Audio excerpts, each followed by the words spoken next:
हातकणंगले तालुक्यातील तळणगे इथल्या Saraswati English medium school या खासगी शिक्षण संस्थेच्या येळगुड शाखेत कार्यरत असलेल्या मुख्याध्यापिका शबाना रशीद हसुरे यांच्या आत्महत्या प्रकरणी नवीन बाब समोर आली आहे। मृत हसुरे यांच्या कुटुंबाने संबंधित शिक्षण संस्थेवर गंभीर आरोप केलेत।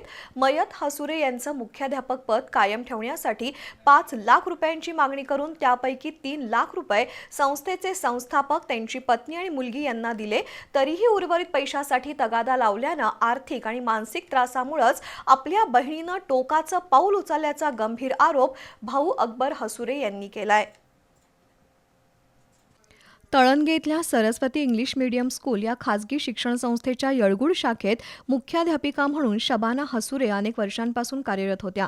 या संस्थेला शासनाची मान्यता मिळणार असल्याने मुख्याध्यापकपदी कायम राहायचं असेल तर 5 लाख रुपयांची मागणी संस्थेचे संस्थापक पंढरीनाथ आंबेकर यांनी केली होती।